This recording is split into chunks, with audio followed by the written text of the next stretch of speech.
My daughter sent me a text. Don't come to my wedding. My husband hates you, and we don't want you ruining our wedding. I smiled calmly and silently froze their bank accounts. By dawn, 118 missed calls from them. She thought she could betray the father who paid for her entire life without consequences. But payback was coming. Before listening to this story, we have an important announcement for you. Unfortunately, we are discontinuing this channel, and it will be deleted soon. If you want to continue listening to new stories, subscribe to our new channel, Cold Revenge. The link to it will be in the collaboration with this video, in the description of this video, and in the comments. Thank you for your attention. My name is Richard Coleman. I'm 67 years old, and I live in a quiet house on Providence Road in Charlotte, North Carolina. Spent 35 years working my way up from bank teller to branch manager at Truist Bank before retiring 2 years ago. I always believed that family loyalty was a two-way street. Turns out some people think it only runs one direction. My daughter Ashley is 32 now, beautiful, smart, graduated from Duke University with a degree in marketing. I paid every penny of that education, $127,000 total. Never asked for a thank you. Never held it over her head. That's what fathers do, right? After her mother, Julia, and I divorced 15 years ago, Julia moved to Florida to find herself, and Ashley stayed with me. We had a good relationship then. She'd come home from school, tell me about her day. We'd cook dinner together. Simple things. Happy things. Everything changed about a year ago when she met Troy Clarkson. He's 35. Runs some kind of digital marketing agency called Apex Digital Solutions. From day one, something about him rubbed me wrong. The way he'd look at my Toyota Camry with barely concealed contempt. The way he'd talk about his entrepreneurial success and his investment portfolio. The way he'd mention his father's development company every 10 minutes, like he'd built it himself. Ashley started changing around him. Small things at first. She stopped coming over for our Sunday lunches, too busy with Troy's social circle. Then she started making comments about my modest lifestyle. One time she actually said, "Dad, don't you think it's time to upgrade your car? Troy's friends might see us." I laughed it off, but it stung. I'd helped her buy that Honda CR-V she drives, $31 $200 down payment from my pocket. But apparently that wasn't enough to earn me respect in her new world. The wedding planning started 6 months ago. Ashley was excited, showing me venues, flower arrangements, talking about her dream day. I told her I'd take care of it, all of it. The venue, the catering, the whole thing. She hugged me, tears in her eyes, said I was the best father anyone could ask for. That was 4 months ago. Then the tone started shifting. Phone calls became shorter. She'd cancel our coffee meetings. Troy was always too busy to join us for dinner when I invited them over. I'd see posts on social media, Ashley and Troy at fancy restaurants, on weekend trips to the mountains, always with Troy's friends. Never an invitation for me. 3 weeks ago, Ashley came by to pick up some documents for the wedding planner. She seemed nervous, kept checking her phone. Troy was texting her constantly. When she left, she didn't hug me, just a quick wave from the car. That's when I knew something had fundamentally broken. The wedding was scheduled for next Saturday. The venue is booked at the Ballantine Hotel. 160 guests invited. Everything paid for and arranged. I transferred $6,500 to the wedding planner over the past 6 months, covering every detail Ashley dreamed about. White roses, string quartet, premium open bar, the works. It was a Friday evening when my phone buzzed. A text message from Ashley. I was sitting in my living room watching the clock collection I'd spent 20 years building. Mechanical timepieces from different eras, each one telling its own story about patience and precision. My favorite, a Swiss Longines from 1887, was ticking quietly on the shelf. I picked up my phone, expecting the usual update about seating arrangements or menu choices. "Dad, don't come to my wedding." I read it 3 times. Sure, I'd misunderstood. "Troy hates you and says you're a pathetic failure.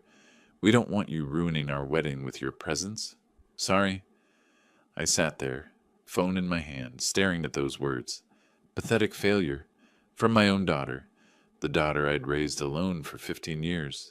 The daughter whose college tuition I'd paid in full. The daughter whose first apartment I'd helped buy, $45,000 down payment. The daughter whose wedding I'd fully funded. Something strange happened then. Instead of anger or hurt, I felt something else. Something cold and clear, like a calculation clicking into place. I thought about those trust accounts I'd set up for Ashley when she was 18. Revocable living trusts, structured perfectly by my lawyer, Mark Davidson. Ashley had access to the money, could use the cards, but technically, until she turned 35, I maintained control as the trustee. She had no idea how those accounts actually worked. She just saw money in her checking account and assumed it was hers. Free and clear. But it wasn't. Not legally. Not yet. I looked at that text message one more time. Then I did something I hadn't done in years. I smiled. The clock on my wall read 11:47 p.m. I wasn't sleeping. Instead, I was in my home office, surrounded by file folders I hadn't opened in months. Trust documents, bank statements, power of attorney forms, all the careful financial planning I'd done for Ashley's future, now spread across my desk like evidence in a case. $284,000. That's what remained in Ashley's trust accounts after I'd covered her education, her car, her apartment down payment, and her wedding. Money I'd carefully saved and invested for 15 years, intended to give her security and independence. Money she thought was simply hers. I remembered the day I set up these trusts. Ashley had just turned 18. Julia had moved to Florida the year before, and I was sitting in Mark Davidson's office learning about estate planning. Mark was thorough, explaining how a revocable living trust would protect Ashley's inheritance while teaching her financial responsibility. Set the age at 35, he'd advised, old enough to be mature, young enough to enjoy it. I'd agreed, signed all the documents, never told Ashley the full details because I didn't want her to feel controlled. I just gave her access to the cards and told her to be responsible. She never asked questions. Why would she? Money appeared when she needed it. That was enough. Now I pulled up the trust documents on my computer. Every word suddenly felt significant. The trustee shall have full discretion to manage and distribute trust assets. That was me, the trustee. Not Ashley, not yet. Not for another 3 years. At 11:58 p.m., I picked up my phone and called Mark's office line, leaving a detailed voicemail. Mark, it's Richard Coleman. I need to meet Monday morning, first thing. It's about Ashley's trust. We need to review the terms and discuss some adjustments. It's urgent. Then I called James Wilson, my former colleague at Truist Bank. James now worked in account operations. We'd started as tellers together back in 1988, climbed the ladder at roughly the same pace, maintained a friendship built on mutual respect. At midnight, his phone rang 4 times before he answered. Groggy. Richard, it's midnight. Everything okay? James, I need a favor. Remember those trust accounts under my name? The ones for my daughter? Yeah, the Coleman family trust accounts. What about them? I need them frozen. Technical review. 72 hours. Can you process that tonight? There was a pause. James knew me well enough not to ask too many questions. You're sure about this? Completely sure. Consider it done. I'll put the hold in the system right now. They'll be frozen by morning. Thanks, James. I owe you one. You owe me an explanation eventually, but yeah, we're good. I hung up and sat back in my chair. The house was completely silent except for the ticking of my watches, each one marking time with mechanical precision. No emotions, no second guessing, just steady, reliable movement forward.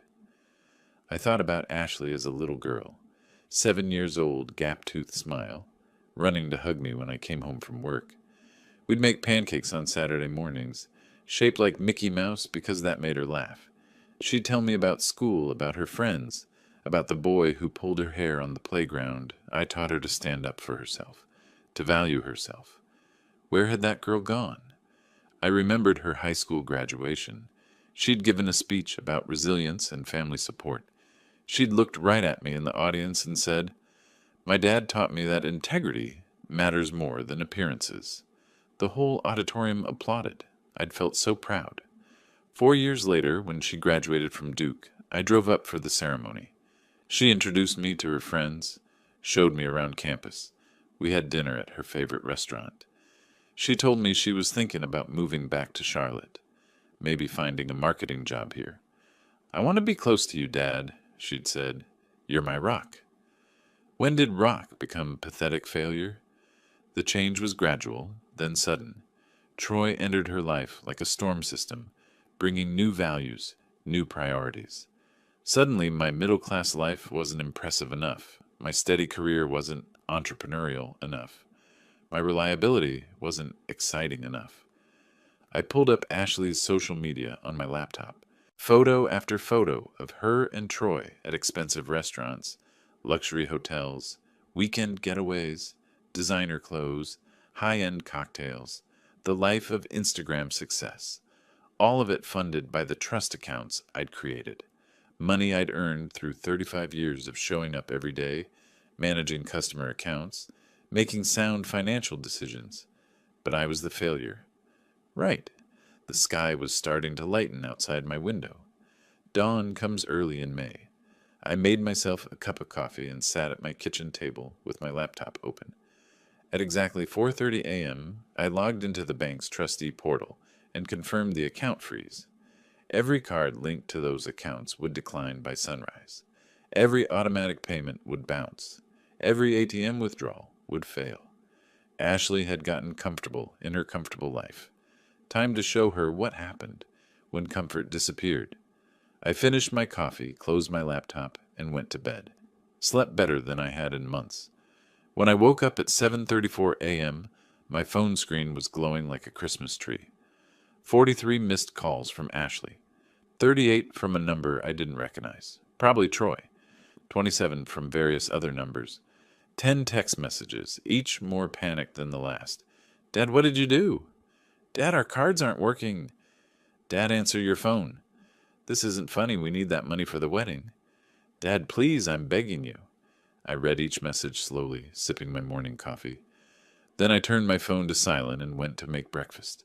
Scrambled eggs, toast, orange juice. Took my time. Enjoyed every bite. Outside my kitchen window, the morning sun was bright and clear. Perfect weather for a Saturday. Perfect weather for people to learn valuable lessons about respect, gratitude, and consequences. I smiled again, that same cold smile from last night. The game had just begun, and unlike Ashley, I actually understood the rules. By midday, my phone showed 118 missed calls. 118. I'd counted them while watering my orchids on the back porch, taking my time with each plant. The Saturday morning air was warm, carrying the scent of magnolias from my neighbor's yard. Perfect day for gardening. Perfect day for watching consequences unfold. I made myself a proper lunch, grilled chicken sandwich, chips, iced tea, and ate it at the kitchen table while reading the Charlotte Observer. The Hornets had lost again. Real estate prices were climbing in Myers Park. Life continued as normal for everyone except Ashley and Troy. My phone buzzed constantly on the counter, face down. I ignored it. There's a particular satisfaction in choosing silence when others are screaming for your attention. Each ignored call was a small lesson in respect, or rather, the absence of it. At 2:20 p.m., my doorbell rang, then rang again. Then someone started pounding on the door. I took my time getting up, walking through the living room where my watch collection ticked peacefully on their display shelves. Through the window, I could see Ashley's Honda CR-V, the one I'd helped her buy, parked crooked in my driveway, one wheel on the lawn. When I opened the door, the scene was almost comical. Ashley's face was blotchy from crying. Mascara streaked down her cheeks. Her hair, usually perfectly styled, looked like she'd been running her hands through it for hours. Troy stood behind her, his face an alarming shade of red, veins visible on his neck. He was wearing an expensive-looking polo shirt and designer jeans. Probably charged to one of those maxed-out credit cards I didn't know about yet. Dad! Ashley pushed past me into the house. What did you do? Our cards aren't working. None of them. Troy followed her in without being invited. Mr. Coleman, I don't know what kind of game you're playing, but this is ridiculous. We have a wedding to pay for. Do you understand that? A wedding? I closed the door slowly and turned to face them. Would either of you like something to drink? I have iced tea. Water. We don't want iced tea. Troy's voice cracked. We want to know why our bank accounts are frozen. Your bank accounts? I walked to the kitchen and poured myself more tea. Let them follow me. Let them wait. Troy, I'm curious. Which accounts are you referring to?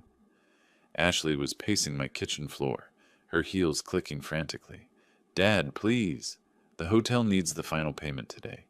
$22,400. The caterer needs their deposit. The florist called this morning. Everything is falling apart. 22,400, I repeated, savoring my tea. That's a specific number. Yes, she practically shouted. The final balloon payment for the venue. It was supposed to come out of my account automatically this morning, but it declined. Everything declined. The gas station, the coffee shop, even the grocery store. Troy's cards, too. All of them. I set my glass down carefully. And whose money is in those accounts, Ashley? She stopped pacing, stared at me. What? It's a simple question. Whose money? It's mine. You gave it to me. For college, for the apartment, for... I gave you access to it, I corrected. There's a difference. Those accounts are part of a revocable living trust. Do you know what that means? Her face went blank. A trust? Troy stepped forward, trying to take control. Mr. Coleman, I don't care about technicalities. Ashley has been using those accounts for years. That makes them hers. Now, either you unlock them, or we'll get a lawyer. A lawyer, I smiled. Excellent idea. I actually have a very good one. His name is Mark Davidson. Maybe you've heard of him. He specializes in trust law. He's the one who set up Ashley's accounts 15 years ago, with very specific terms. Troy's confident expression wavered. What terms? The terms that make me the trustee with full discretionary control until Ashley turns 35. She's 32 now. That means I have 3 more years of legal authority over every penny in those accounts. Ashley sank into one of my kitchen chairs. Dad, you never told me that. You never asked. You just spent the money. I leaned against the counter, watching them both. Let me ask you something, Troy. That text message Ashley sent me yesterday, the one calling me a pathetic failure, those were your words, weren't they? His jaw clenched. He didn't answer. Of course they were. Ashley wouldn't use that phrase. She knows I spent 35 years building a career, managing millions of dollars in assets, supporting our family. But you convinced her I wasn't good enough for your new lifestyle, didn't you? Dad, I'm sorry, Ashley started. Here's what confuses me, I continued, ignoring her apology. You didn't want me at your wedding, Ashley. You said I would ruin it with my presence, but you still expected me to pay for it. How does that work exactly? Troy's face was transitioning from red to purple. This is extortion. No, this is consequences. I straightened up. Here's your choice. The wedding can proceed as planned. All you need to do is stand up in front of your 160 guests and explain that everything, the venue, the food, the flowers, the dress you're wearing, Ashley, was paid for by the pathetic failure you didn't want there. Publicly acknowledge who funded your perfect day. Do that, and I'll release the funds. Ashley's eyes went wide. In front of everyone? Everyone. Or you can find another way to pay for it yourselves. I picked up my phone and started scrolling through the missed calls. I see you've been trying to reach me. 118 times. That's interesting. When did I become important enough to call back? Troy grabbed Ashley's arm. This is insane. We're not doing that. We'll figure something else out. Will you? I met his eyes. With what money, Troy? Your successful marketing agency? The one in the South Park Business District with the expensive rent? His grip on Ashley's arm tightened. Something flickered in his eyes. Surprise? Fear? I'd hit a nerve. We're leaving, he said. Come on, Ashley. Ashley looked between us, tears streaming down her face now. Dad, please. I'll apologize privately, just us. I'll explain everything. Public or nothing, I said quietly. You made your choice about me publicly in that text message. Now make your choice about the truth publicly. They left. Troy practically dragged Ashley out the door. I watched through the window as they sat in the car for 15 minutes, arguing. I could see Troy's hands gesturing angrily, see Ashley crying. Finally, they drove away, the Honda's tires squealing on the pavement. I returned to my home office and opened my laptop. Time to make some calls. First, Mark Davidson. He picked up on the second ring. Mark, it's Richard Coleman. I need you to prepare something for me. A complete financial accounting of every dollar I've invested in Ashley's life over the past 15 years. College tuition, apartment down payment, car, furniture, monthly allowances, everything. I want dates, amounts, receipts. Richard, what's going on? Let's call it a teaching moment. Can you have it ready by Monday? I'll have it Monday morning. Anything else? Yes. I want to formally restructure the trust terms. From now on, any distribution to Ashley requires my written approval. No more automatic access. There was a pause. That's your right as trustee. I'll draft the amendment. Thank you, Mark. My second call was to Sandra Miller. We'd worked together at the bank 10 years ago before she left to start her own private investigation firm. Smart woman, excellent at following money trails. Sandra, I have a job for you. Richard Coleman, it's been a while. What do you need? Background check on someone named Troy Clarkson. Mid-30s, runs a digital marketing agency called Apex Digital Solutions in South Park. I want to know everything. His business finances, personal debts, credit history, who guarantees his loans, everything. How fast? I'll pay for rush service. 72 hours. You'll have it? This personal? Very. Then I'll be thorough. I hung up and sat back in my chair. Through my office window, I could see the afternoon sun filtering through the oak trees in my backyard. The same trees I'd planted when Ashley was 5 years old. She used to play under them, building fairy houses out of acorns and leaves. That little girl wouldn't have called me a pathetic failure, but that little girl was gone, replaced by someone who valued appearances over substance, money over loyalty, Instagram perfection over genuine connection. Time to show her what real power looked like. And unlike Troy's manufactured success, mine was built on 35 years of actual work. Monday morning arrived with clear skies and sharp sunlight. I was at Mark Davidson's office on South College Street by 8:30, sitting in his conference room with a view of uptown Charlotte's skyline. Mark slid a thick folder across the mahogany table. Here's everything you asked for. 15 years of financial support, documented and categorized. I opened the folder. The first page was a summary. Coleman Family Trust. Ashley Marie Coleman Financial Distribution Summary Education. Duke University, 2011-2015. $127,000 our first apartment down payment. $45,000 vehicle purchase. Honda CR-V, 2021. $31,200 furniture and household items. $18,750 wedding expenses, deposits and payments. $68,500 monthly allowances. $500 X 48 months. $72,000 miscellaneous support. Emergency funds, gifts. $15,000 total financial investment. $327,450. I stared at that number. $327,450. More than most people make in 5 years of work.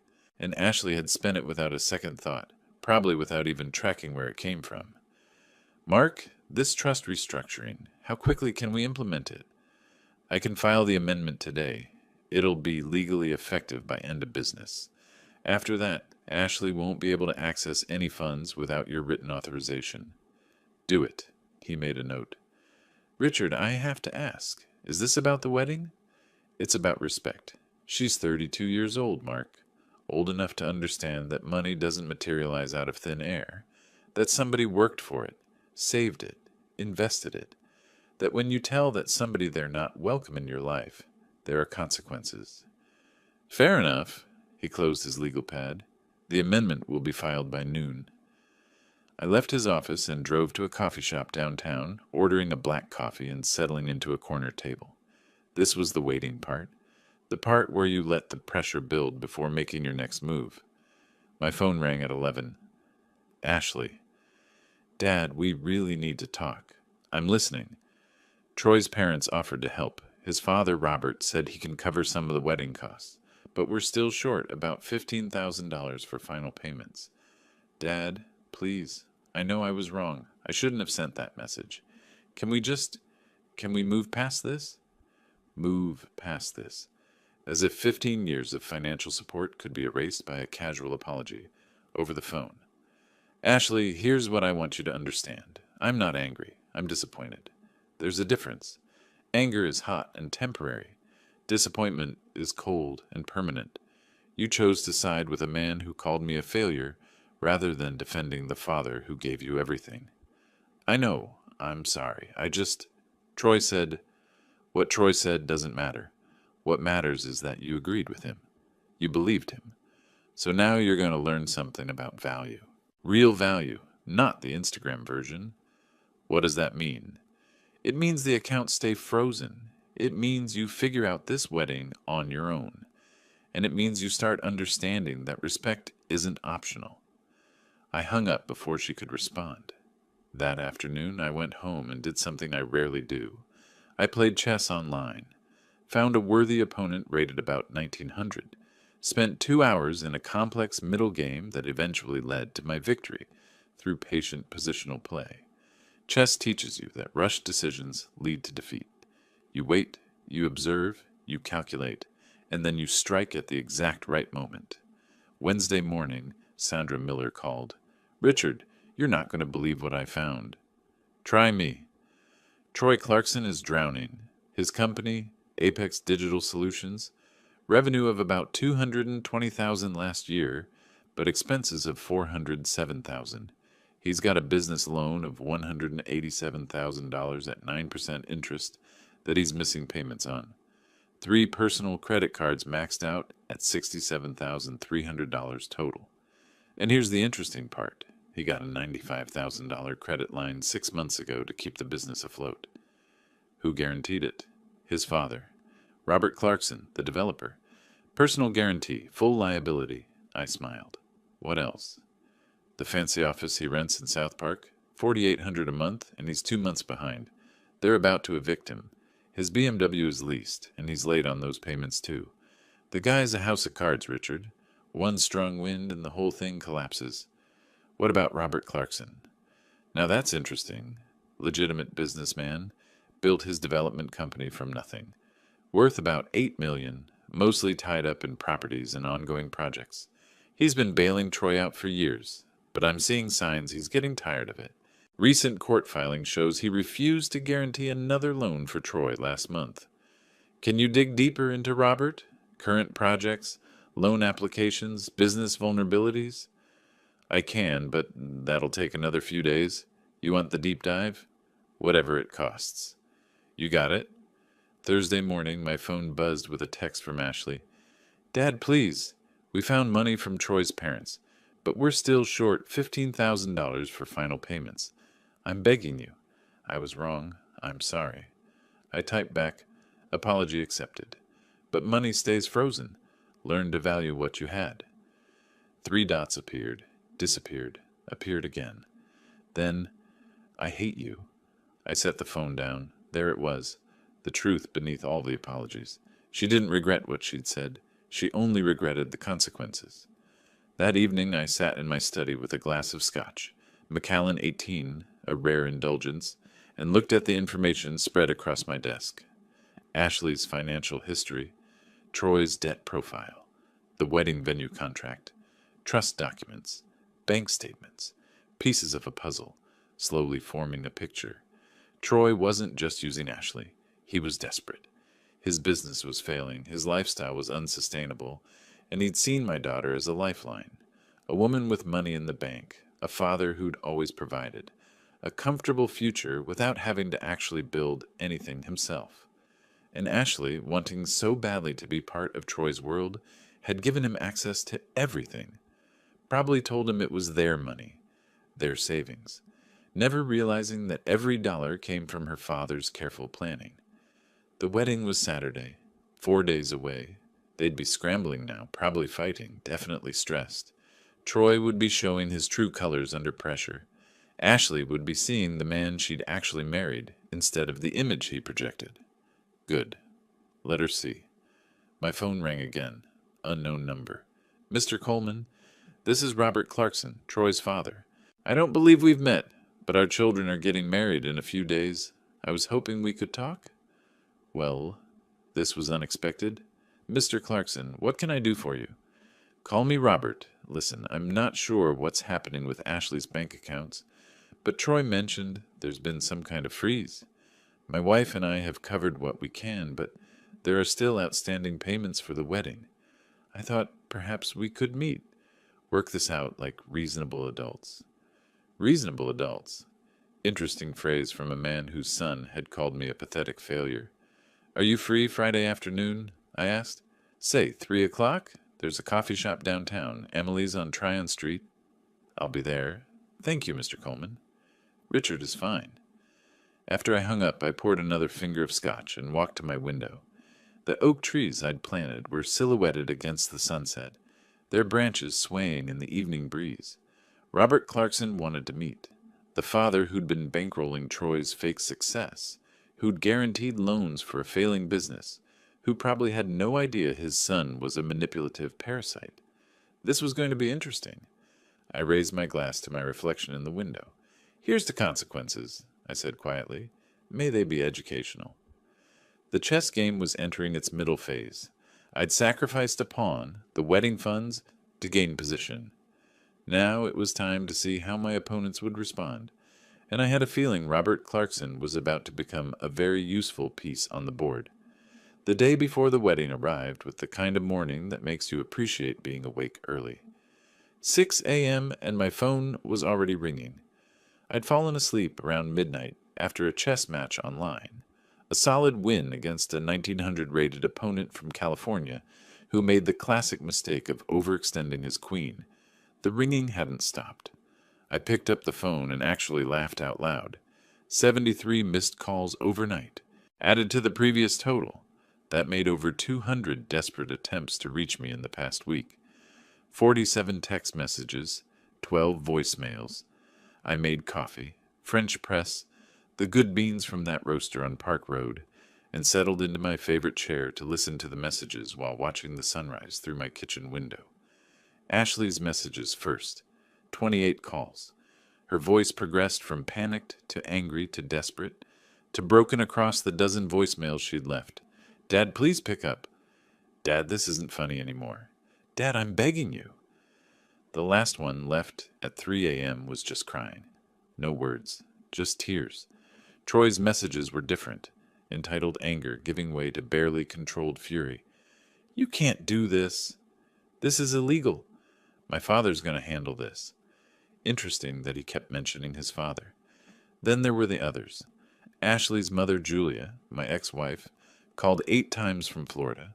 Apparently Ashley had finally broken down and called her. The hotel manager called 3 times about payment issues. The wedding coordinator called twice. Various vendors all panicking about money. But the most interesting voicemail was from someone I'd never spoken to before. Mr. Coleman, this is Robert Clarkson, Troy's father. We haven't met, but our children are getting married tomorrow. It seems there's been some financial confusion. I've covered some of the wedding expenses, but there are still outstanding issues. Perhaps we could meet and resolve this like adults. Troy mentioned you've blocked Ashley's accounts. I'm sure this is just a misunderstanding that we can work through. His voice was measured, professional, diplomatic, the voice of a man used to solving problems with conversation rather than confrontation. I smiled. Robert Clarkson, the man who'd built a development empire from nothing, the man who'd been guaranteeing his son's failing business ventures, the man who had no idea his son was a parasite. At 10 a.m., I called him back. Mr. Clarkson, this is Richard Coleman. I got your message. Richard, thank you for returning my call. Relief flooded his voice. I was hoping we could sit down and talk about the situation. The wedding is tomorrow, and I'm available this afternoon. Say 3 o'clock? There's a coffee shop downtown. Emily's on Tryon Street. Perfect. I'll be there. And Richard, thank you. I'm sure we can work this out. I hung up and spent the rest of the morning preparing. Sandra's report on Troy went into a folder. Mark's financial summary of my support for Ashley went into another. I dressed carefully, pressed khakis, button-down shirt, casual but put together. The meeting with Robert wasn't about intimidation. It was about information. Emily's French bakery was busy when I arrived at 2:50 p.m., full of the usual mix of business people, students, and tourists enjoying their coffee and pastries. I ordered a black coffee and claimed a quiet table in the back corner. Robert Clarkson arrived exactly at 3. I recognized him immediately from the photos Sandra had included in her report. Tall, probably 6'2", with silver hair and the weathered face of someone who'd spent decades on construction sites before moving to an office. He wore expensive casual, polo shirt, pressed jeans, leather loafers that probably cost more than my entire outfit. He spotted me and walked over, hand extended. "Richard? Robert, please sit." We shook hands. His grip was firm, practiced, the handshake of someone who made deals for a living. He sat down, ordered a coffee from the passing barista, then turned his full attention to me. "First, let me say I appreciate you meeting with me. Troy and Ashley's wedding has been stressful for everyone involved." I imagine it has been. Troy tells me there's been an issue with Ashley's bank accounts. Something about them being frozen? They're not frozen. They're under trustee control. There's a difference. His coffee arrived. He took a sip, studying me. "Trustee control. You're the trustee?" "I am. Have been for 15 years. The trusts I established for Ashley give her access to funds, but I maintain discretionary control until she turns 35. She's 32. And you've exercised that control?" "I have." Robert set his coffee down carefully. "May I ask why?" Troy mentioned there was some kind of disagreement, but he was vague on details. I pulled out my phone and opened the screenshot I'd saved, the text message from Ashley. I turned the screen toward Robert without a word. He read it, his expression not changing, but I saw his jaw tighten, saw his fingers grip the phone a bit harder before he handed it back. "I didn't know about this," he said quietly. "Neither did you know about this." I slid Sandra's report across the table. "Your son's financial situation, his company's debts, the credit cards, the failed business model, the rent he can't pay." Robert opened the folder, and I watched his face as he read. Page by page, his expression shifted from curiosity to concern to something harder. Disappointment, maybe, or anger that he'd tried to suppress for too long. "Where did you get this?" "I hired a private investigator. When your son called me a pathetic failure through my daughter, I decided to learn exactly who was calling me names." "I see." He closed the folder, his hands flat on top of it. "And the wedding?"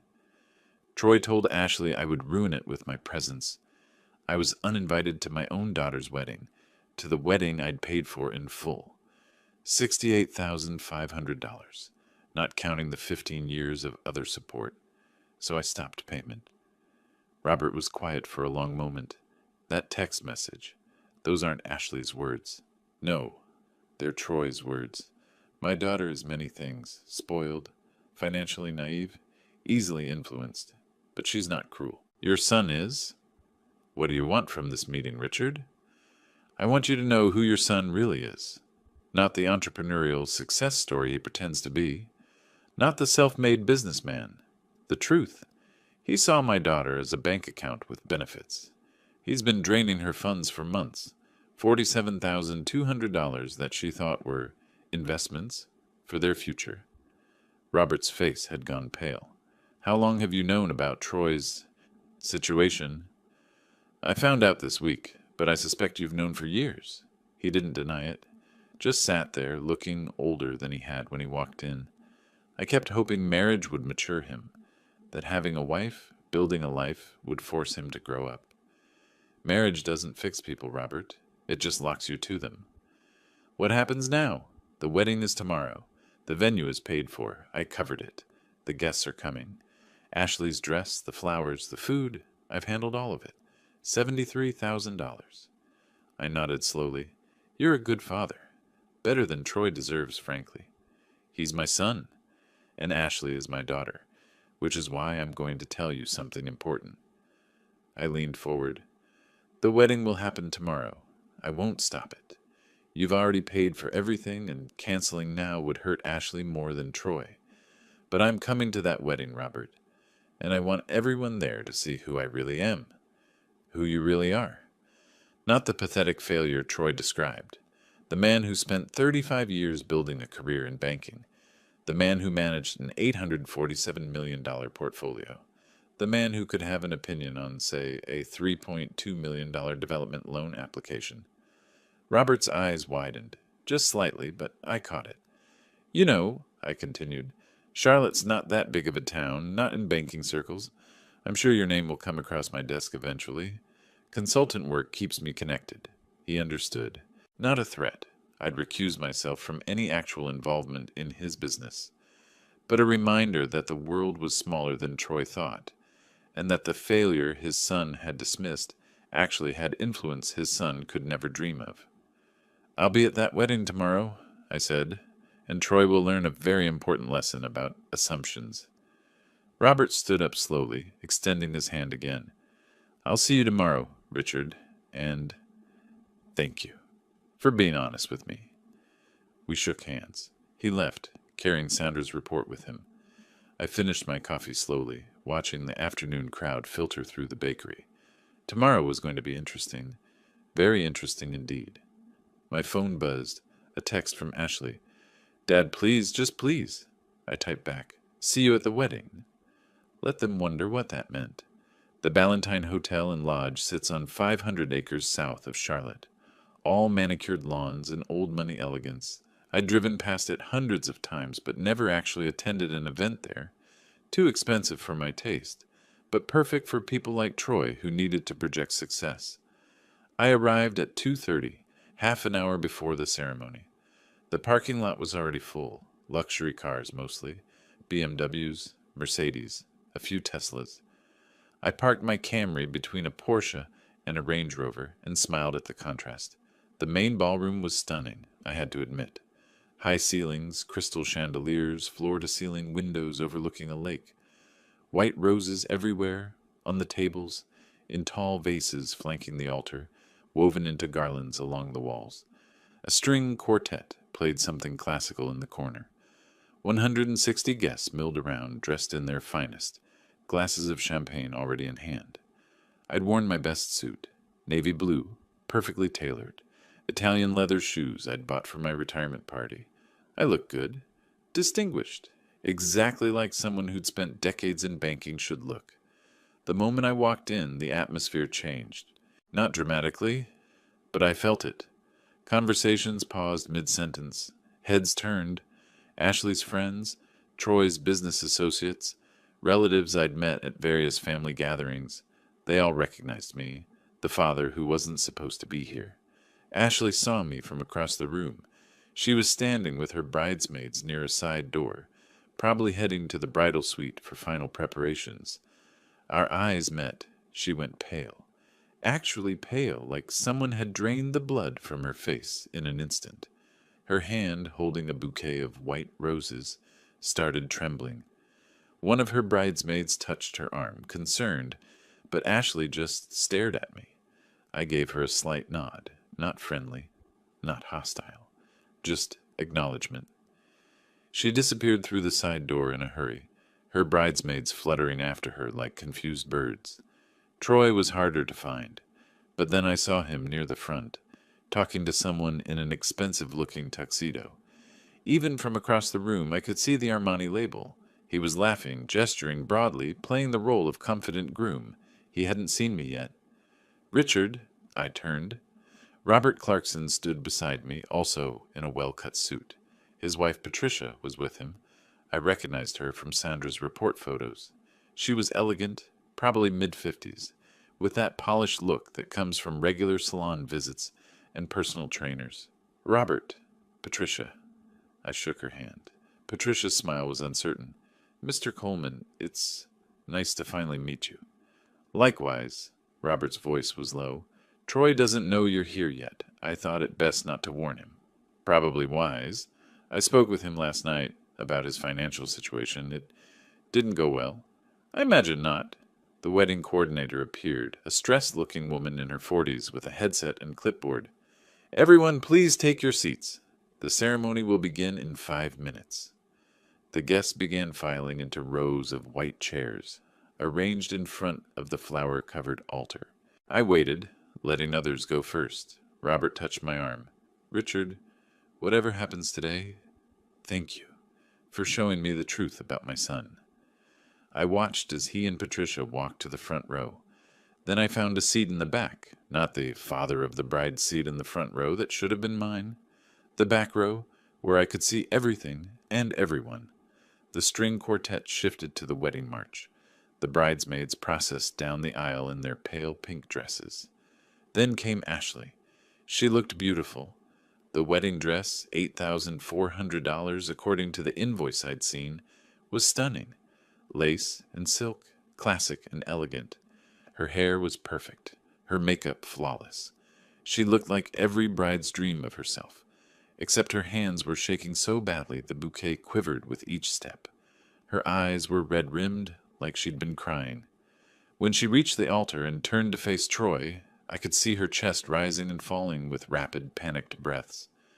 Troy, on the other hand, looked like he wanted to vomit. He'd seen me now. Probably the moment I stood up when Ashley entered.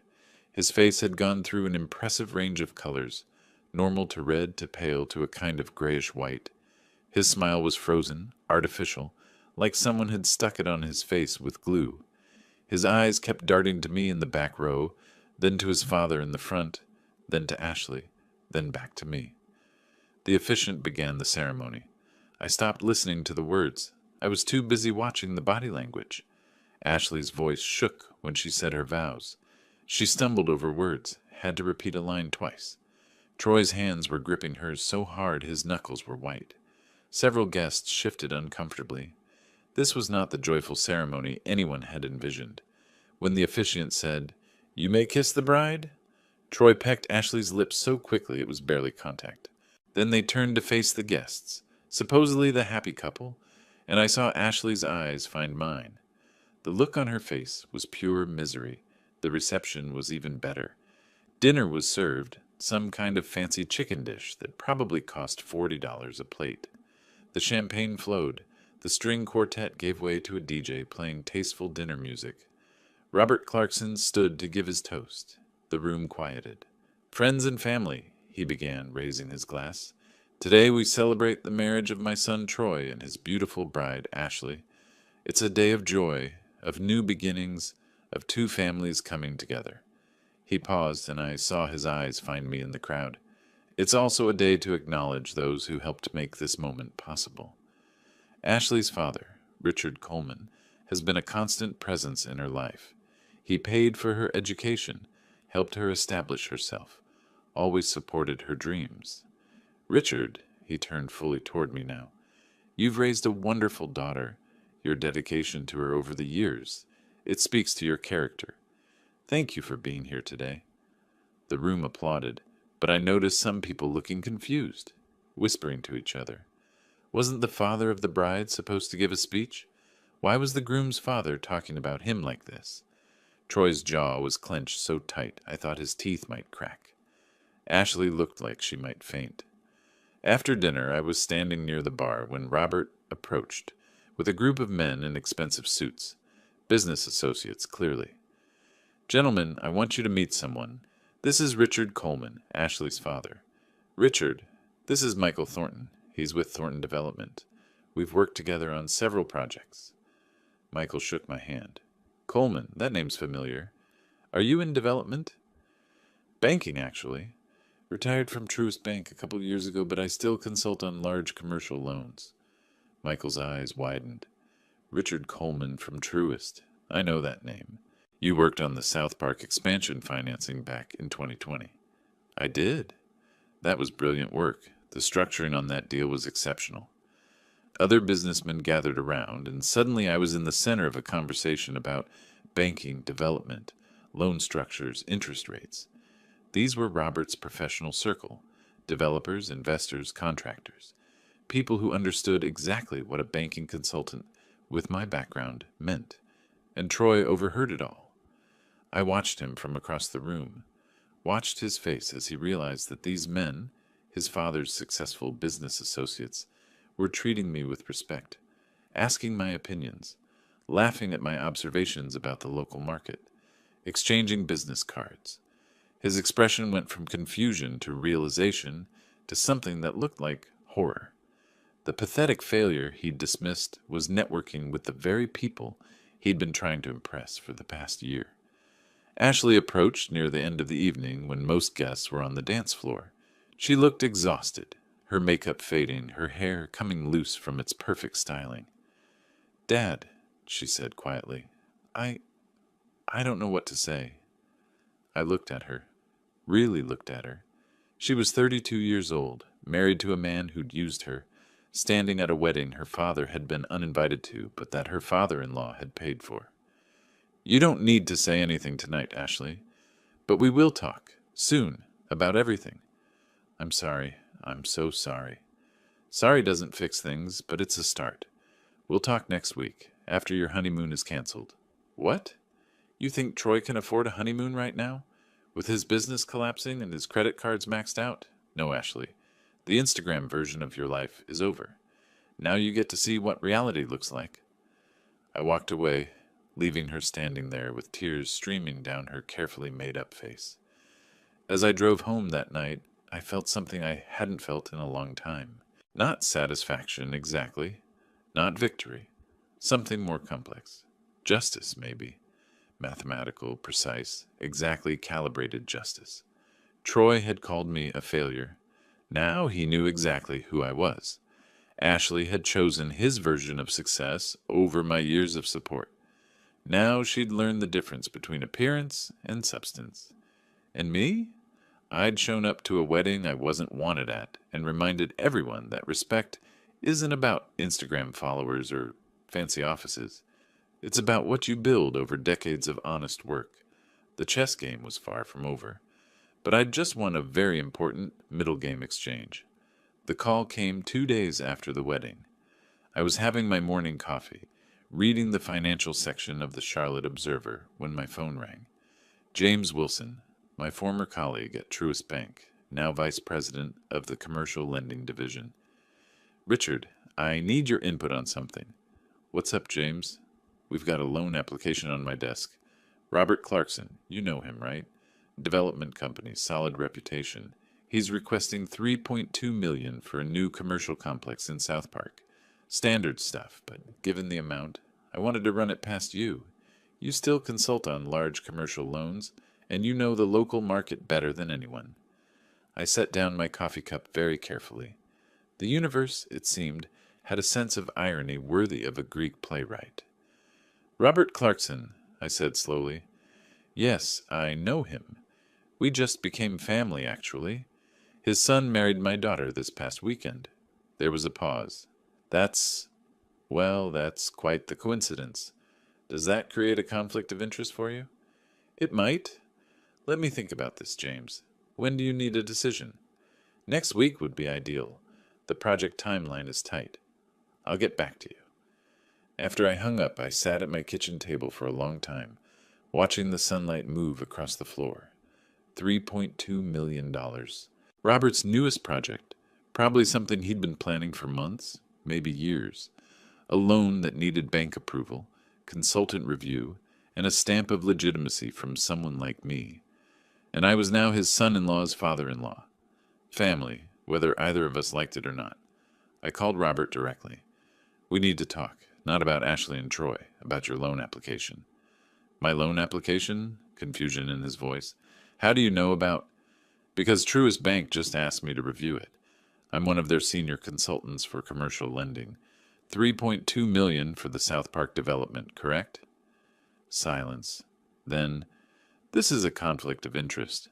"That's exactly what I said. Which is why we should meet. Today, if possible." We met that afternoon at the same coffee shop where we'd talked before the wedding. Robert looked older, more tired. The past week had clearly taken a toll on him.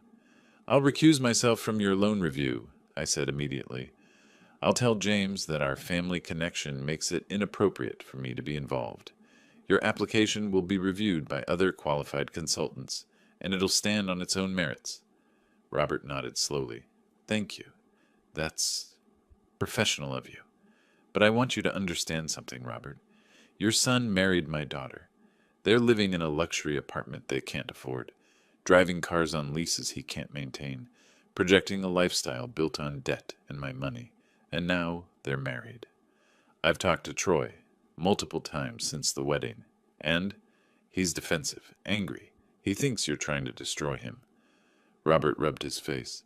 I went through his company's books myself. You were right. It's worse than I thought. The business is hemorrhaging money, and he's been using Ashley's accounts to cover his losses. $47,200 over 8 months, I said. I had my investigator, Sandra Miller, excellent woman, pull the detailed transactions. Ashley had no idea. She gave him access to a joint credit card, thinking it was for household expenses. He was funneling it straight into his failing business. What are you going to do? What would you do, Robert, if your son had deceived someone you loved? He was quiet for a long moment. I'd make sure they learned the truth and faced the consequences. Then that's what I'm doing.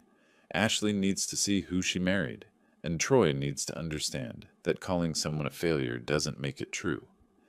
Meanwhile, Sandra delivered her final report. I read it that evening, sitting in my study with a glass of scotch. The good stuff, the Macallan I saved for special occasions. Troy had been systematically draining Ashley's accounts since they got engaged. Not all at once. Small amounts at first, 500 here, 800 there. Business expenses, he'd call them. Then larger sums as his company sank deeper. The $95,000 credit line his father had guaranteed was nearly maxed out.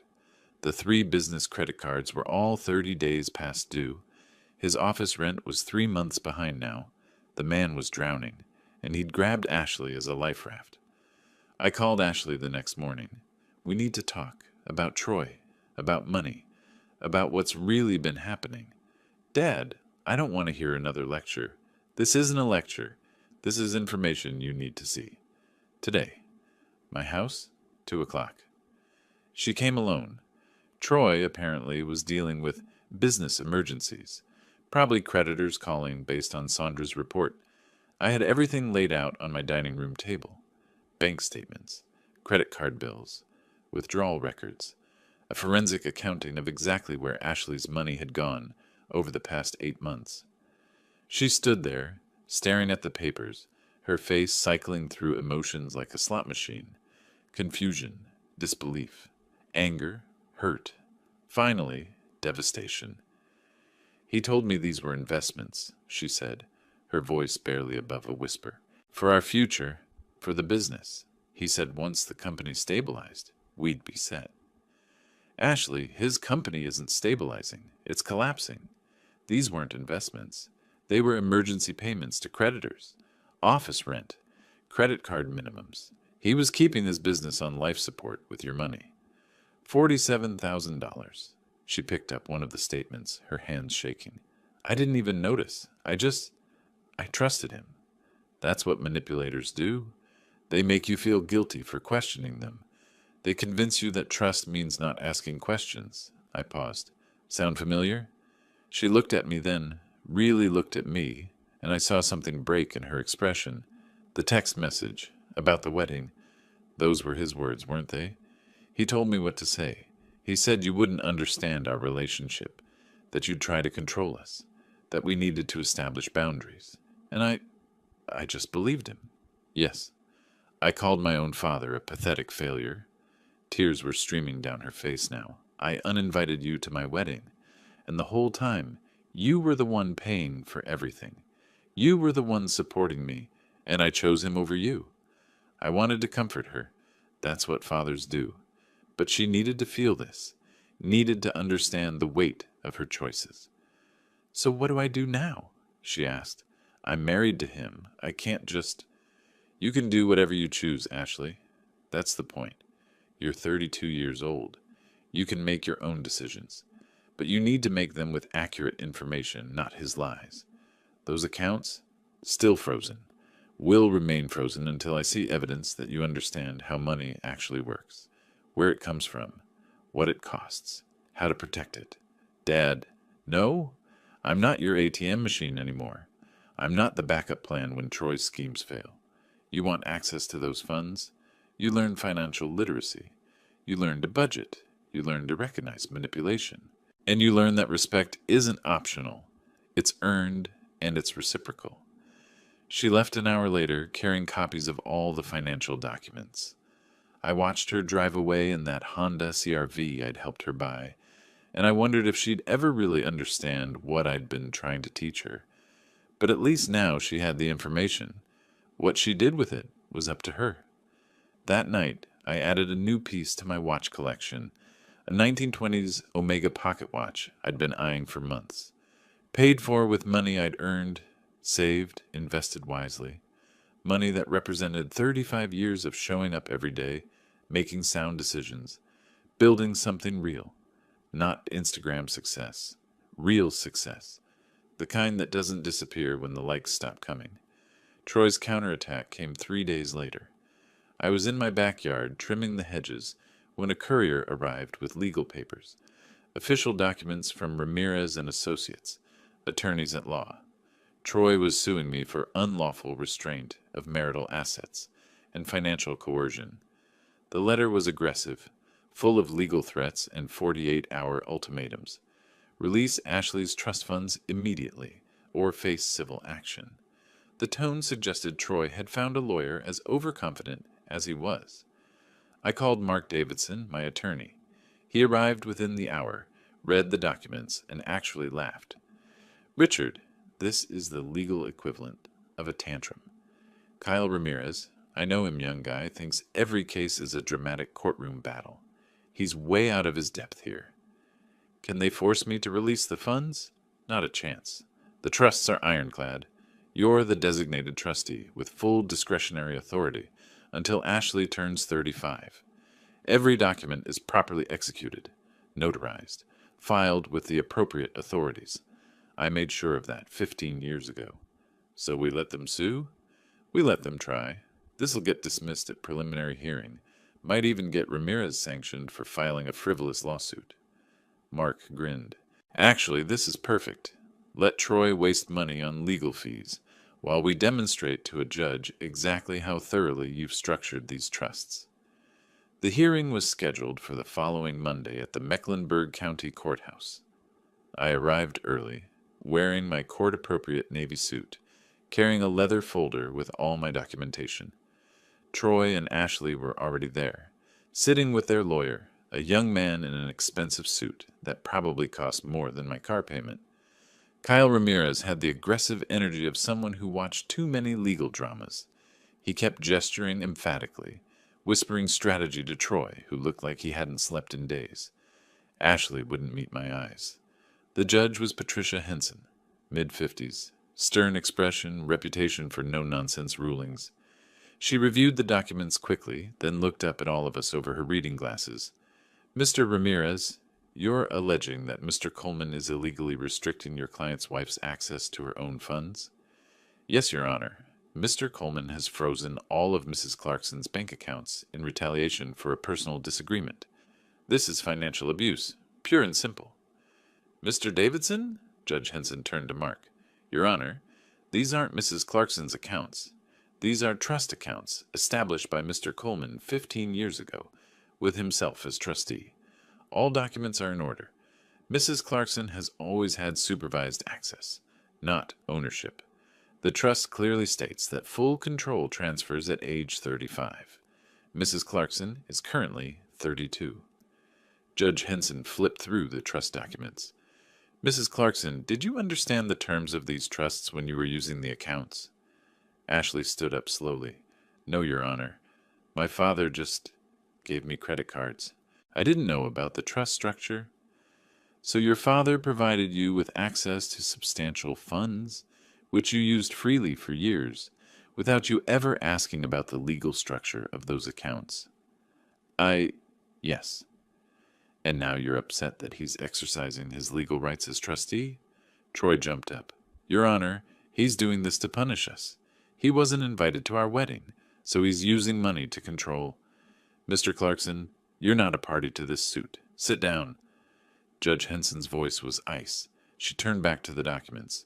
Mr. Davidson, these trusts are properly structured? Completely, Your Honor. And Mr. Coleman has legal authority to manage distributions as he sees fit? Until Mrs. Clarkson turns 35, yes. That's exactly what the trust stipulates. Judge Henson closed the folder. Then this is a family dispute, not a legal case. Mr. Coleman is operating within his rights as trustee. Lawsuit dismissed. Mr. Ramirez, consider yourself warned about filing frivolous suits. Next time, read the actual trust documents before wasting the court's time. The gavel came down. Over. Done. We walked out of the courthouse into afternoon sunlight. Troy was red-faced, arguing with Ramirez on the courthouse steps. Ashley stood apart from them, looking lost. Mark clapped me on the shoulder. That went even better than expected. Ramirez looked like he'd been hit with a brick. Thanks for handling it. That's what you pay me for. Though I doubt this is over. Troy strikes me as the type who doesn't accept defeat well. He was right. That evening, Ashley and Troy had a fight loud enough that neighbors called building security. I know because Ashley called me at 11 p.m., crying so hard I could barely understand her. He's furious. He's saying you've destroyed everything, that we can't pay rent, that we can't afford anything. He's screaming that this is all your fault. Ashley, stop. Listen to me. This isn't my fault. This is Troy's fault. He built a lifestyle he couldn't sustain, used your money to prop it up, and now it's collapsing. That's not my doing. That's consequences. But what am I supposed to do? You're supposed to wake up. You're supposed to see who you married. You're supposed to stop letting him make you the victim of his failures. I can't just leave him. I just married him. Then don't leave him. But stop enabling him. Stop being his bank account. Stop letting him manipulate you. Grow up, Ashley. You're 32 years old. Act like it. I hung up. Probably harsh. Definitely necessary. The next day, Sandra called with an update. Troy's business is being evicted from his office space. 3 months back rent. Finally caught up with him. The landlord filed formal eviction papers yesterday. How long does he have? 30 days. But Richard, there's something else. He's been contacting his father's business associates, trying to drum up investment money, telling them the business just needs a cash infusion to stabilize. He's getting desperate. Desperate people make mistakes, and Troy was about to make several. The chess game was entering its final phase. All the pieces were positioned. The end game was in sight, and I knew exactly how it would end. Robert Clarkson called 3 days after the courthouse disaster. His voice was measured, careful. Richard, I'd like to host a family dinner. All of us. You, Ashley, Troy, my wife Patricia, and Julia. Ashley's mother is flying in from Florida. Julia's coming? That was interesting. My ex-wife hadn't been involved in Ashley's life much since she'd moved to Florida 15 years ago. Ashley asked her to come. I think your daughter is starting to see things clearly. But we need to address this as a family. Wednesday evening, if you're available. I'll be there. Robert's house in South Charlotte was exactly what you'd expect from a successful developer. Elegant without being ostentatious. Expensive without being gaudy. Real wealth, not the Instagram version Troy tried so hard to project. Julia arrived first, greeting me with the awkward politeness of two people who'd once loved each other, but now barely knew each other. She looked good, Florida sun agreed with her, but I could see the guilt in her eyes when she looked at me. Richard, thank you for coming. Julia. Ashley and Troy arrived last, and the tension was immediate. Troy's face was haggard, dark circles under his eyes. Ashley looked exhausted, thinner than she'd been at the wedding just 2 weeks ago. They weren't holding hands. We gathered around Robert's dining room table, mahogany, probably worth more than my car. Patricia had prepared a full meal, roasted chicken, vegetables, the kind of dinner that's meant to feel welcoming, but tonight just felt like a stage for uncomfortable truth. Robert stood at the head of the table, raising his wine glass. I brought us all together because our children got married. That makes us family, whether we like it or not. But there are problems we need to address, honestly, without games or manipulation. He turned to Troy. Son, I had my accountant audit your company. The full audit you've been avoiding for 2 years. You're in debt. $254,000. Your business is insolvent, and you've been using Ashley's money to keep it afloat without telling her. Troy's face went red, then white. Dad, I'm not finished. You also convinced Ashley to uninvite her father to the wedding. You used words like pathetic failure to describe a man who spent 35 years building a respected career, a man who paid for his daughter's entire education and supported her for 15 years, all while you were building a house of cards with borrowed money. I was trying to build something, Troy's voice cracked. Everyone expects me to be like you, but every time I try, you judge me. I judge dishonesty, Troy. I judge manipulation. I judge using other people's money while pretending it's yours. Robert set down his wine glass. I'm not guaranteeing any more loans. I'm not bailing you out again. From now on, you sink or swim on your own merit. Troy stood up so fast his chair scraped across the hardwood floor. This is because of him, he pointed at me, his hand shaking. He's been poisoning you against me.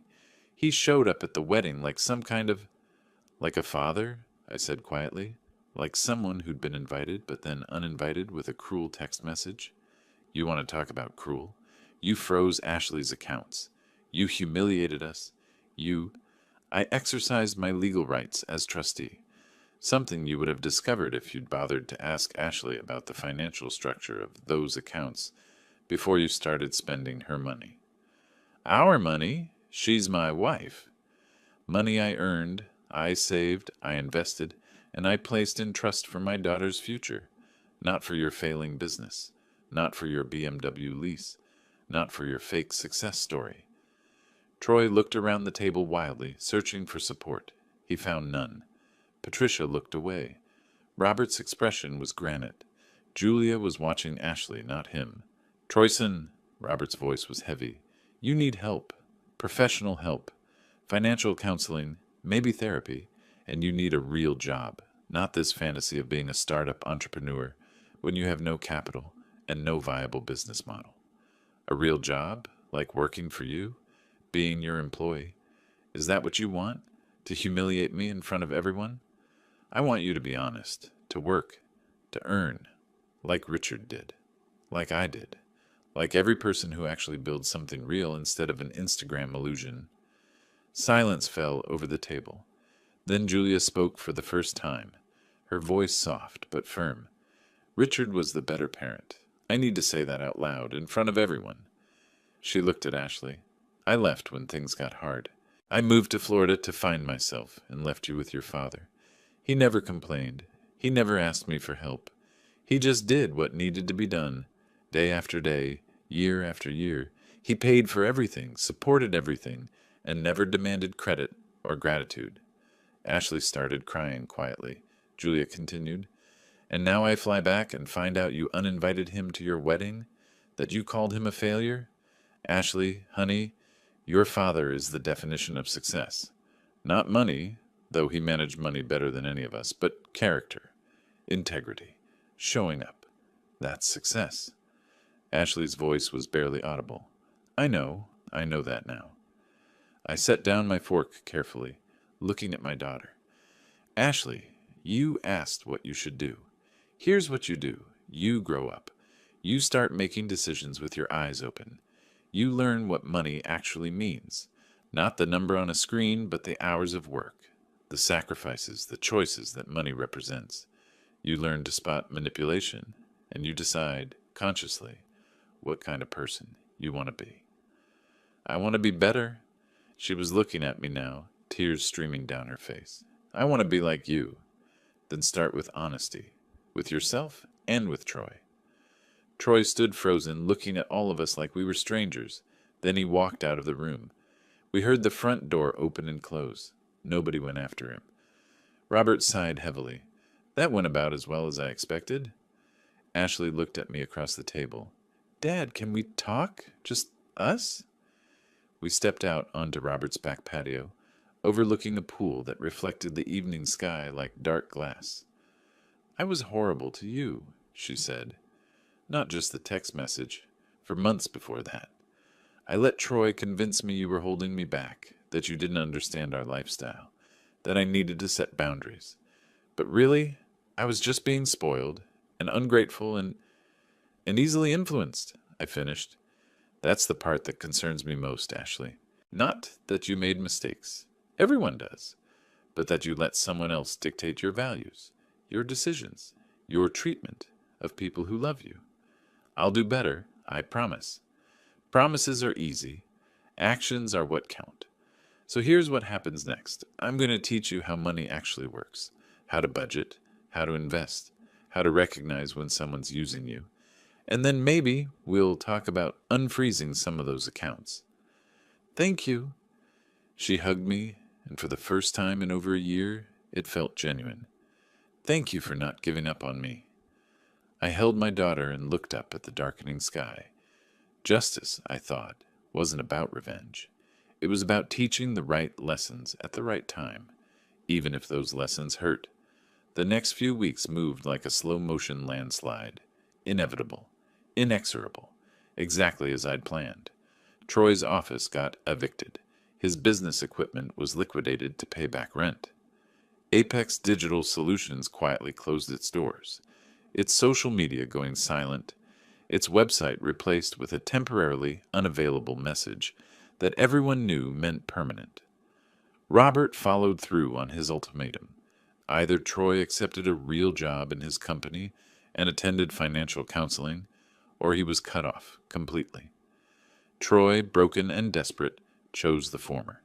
He started as a sales associate, not manager, not director, just associate, earning $52,000 a year. For someone who'd styled himself as an entrepreneur, as someone destined for greatness, it was a bitter pill. I watched his social media transform. No more photos of luxury cars and rooftop bars. No more hashtags about grinding and success. Just silence. Digital humiliation for a man who'd lived online. The account stayed frozen for another month while I met with Ashley 3 times a week. We sat at my dining room table with spreadsheets, budget templates, and trust documents. I taught her what I should have taught her years ago, that money isn't magic, it's mathematics. That lifestyle is a choice, not a status. That financial security comes from making thousands of small, smart decisions over decades. She was a surprisingly good student once the Instagram filter came off her life. She asked questions, took notes, admitted when she didn't understand something. It was like watching my daughter emerge from a fog she didn't even know she'd been in. Troy and Ashley moved out of the View luxury apartments. Their new place was in a modest complex near the airport. 2 bedrooms, 900 square feet, $1,400 a month. They sold Troy's BMW X5, keeping only Ashley's Honda CR-V. Ashley canceled her Pilates membership, her premium subscription boxes, her monthly salon appointments. It must have felt like falling from a great height, but I didn't feel particularly sorry for either of them. The turning point came on a warm evening in early June. Ashley came to my house alone. Troy moved out, she said without preamble. We're separating. I wasn't surprised. Are you okay? I don't know. Maybe. He couldn't handle the downgrade. Kept saying I was killing his dreams, that if I'd just asked you to unfreeze the money, we could get back to normal. She sat down on my couch, looking exhausted, but somehow more solid than before. But I didn't want to go back. I finally understand what you were trying to show me. That wasn't normal. That was a performance. This, she gestured around my comfortable, modest living room. This is normal. This is real. What are you going to do? I don't know yet. Maybe divorce. Maybe therapy. Maybe just time to figure out who I am without someone telling me who I should be. She looked at me. But I want to keep learning. About money. About planning. About everything you've been teaching me. I pulled out the folder I'd prepared. Then let's talk about your 3-year plan. We spent 2 hours going through it. At 35, 3 years from now, Ashley would inherit full control of $237,000, what remained after wedding costs and Troy's theft. But between now and then, she'd learn to manage a budget, to save, to invest small amounts, to track spending. I'd partially unfreeze her accounts, giving her $2,000 a month, enough to live modestly, but not enough to fall back into old patterns. "And if I do this right?" she asked. "If you do this right, by the time you're 35, you'll understand exactly what that money represents. You'll know how to make it grow, how to protect it, how to use it wisely, and you'll never let anyone manipulate you with money again." She signed the revised trust documents without hesitation. After she left, I sat on my back porch with a glass of scotch, the good stuff, Macallan 18, because some moments deserve celebrating. The June evening was perfect, warm without being hot, and the oak trees I'd planted when Ashley was 5 were swaying gently in the breeze. My phone buzzed, a text from Ashley. "Dad, Troy and I are enrolling in a financial literacy course together. It starts Monday. He needs it more than I do, but we both need it. Thank you for everything," I replied. "Proud of you, Ashley." And I was. Not because she was fixing her marriage. Honestly, I thought that ship had sailed. But because she was finally growing up, finally taking responsibility, finally understanding that respect and gratitude aren't optional extras in life. They're the foundation. I thought about that text message from a month ago. "You're a pathetic failure." Troy's words, but Ashley's finger that pressed send. Justice, I'd learned, wasn't about making people suffer. It was about making sure actions had consequences, about teaching lessons, about not letting betrayal slide just because it came from someone you loved. The evening air carried the scent of honeysuckle from my neighbor's yard. My watch collection sat on its shelf inside, 43 mechanical timepieces, each one representing patience, precision, the value of things that last. My favorite, the 1887 Longines, was ticking steadily, just as it had for over a century. Justice is like that watch, I thought. It doesn't rush. It doesn't miss a beat. It just keeps moving forward, one precise tick at a time, until the right moment arrives. Troy had called me a pathetic failure. Now he was working sales for his father, living in a modest apartment, facing the reality that Instagram success and actual success are different things. Ashley had pushed me away. Now she was learning that the person she'd dismissed was the one who'd always had her back. Robert had covered the wedding. Now he understood exactly what kind of man his son was. And me? I was sitting on my porch, financially secure, self-respect intact, watching my daughter finally learn the lessons I'd tried to teach her through example, but that she'd only absorbed through consequence. Perfect mathematics, exact justice, no revenge necessary, just natural consequences playing out as they always do when you let them. My phone buzzed again, another text from Ashley. "I love you, Dad. I'm sorry it took me so long to say it and mean it." I smiled. "Love you too. See you Monday for our next lesson." Because that's what fathers do. We teach, we guide, we forgive, eventually.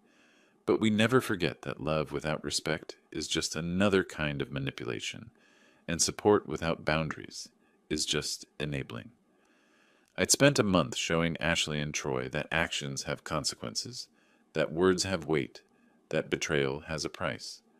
Now they'd spend the rest of their lives learning to be better people, and I'd spend mine knowing that sometimes the best revenge isn't revenge at all. It's just refusing to be anyone's doormat while teaching them to stand on their own feet. Justice served, lesson learned, life moves forward. I raised my glass to the oak trees, to the setting sun, to the future that stretched out ahead of all of us. Mathematical, precise, exactly right. If you like this story, please like this video, subscribe to the channel, and share your impressions of this story in the comments. To listen to the next story, click on the box on the left. Thank you for watching. 야구요 안 봐요. 그러니까 야구 오빠들이 좋아해가지고 그 뭐지? 옛날에 조금씩 네 집 어딘데 동은아?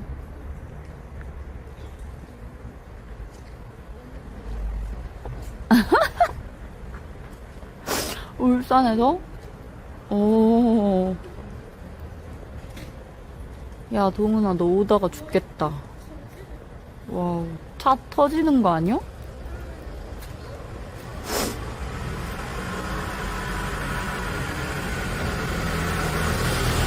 근데 차를 몇 만까지 탈 수 있어?